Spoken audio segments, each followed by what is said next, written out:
Dok, ano ba mga pwede kong kainin kung madalas akong sikmurain? Bago ang lahat, gusto ko rin po munang pasalamatan ng patuloy na tumatangkilik at nagko-comment tungkol sa Chef Ives Paragis. You are all appreciated po. Ang tamang pagkain ay kino-consider po natin na sa first line of therapy sa mga may gastroesophageal reflux disease. In fact, according to statistics, 20% ng population ay nakakaranas nitong GERD.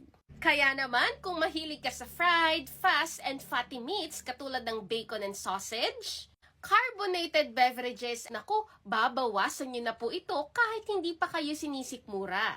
So ano po mga klase ng pagkain? Number 1, alkaline foods. Ang pagkain ay pwedeng maging acidic at alkaline. Kung puro acidic ang ating kinakain, malaki ang tsansa na pwedeng mag-trigger ito into hyperacidity. At kung puro alkaline naman, it can actually manage strong stomach acid, like bananas, melons, and cauliflower. Number 2, watery foods because it can dilute and weaken stomach acid.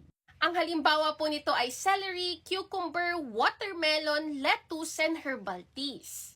And number 3, high fiber foods. Ito po ay mababa sa calories, carbohydrates, and glycemic index, kaya kahit kumain po tayo ng marami nito, hindi agad tayo mag-overweight at pwedeng makaapekto sa hyperacidity. Katulad ng whole grain like brown rice or oatmeal, root veggies like carrots, beets, and sweet potatoes, and green veggies like talbos, kangkong, pechay, and malunggay. We should always think that food is information, kaya naman mahalaga na ma-maintain natin na tama ang kinakain po natin. At least 80% ay alkaline-rich foods. And when it comes to alkaline foods and high-fiber foods, I highly recommend Chef Ives Paragis Gold.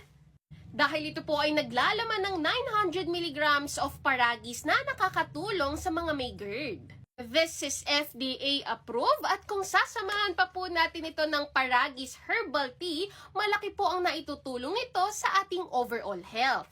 Pwede po kayong uminom ng tsaa 1 hour after meals once or twice a day. At para naman sa Paragis Gold, pwede po kayo mag-take nito 3 capsules with empty stomach.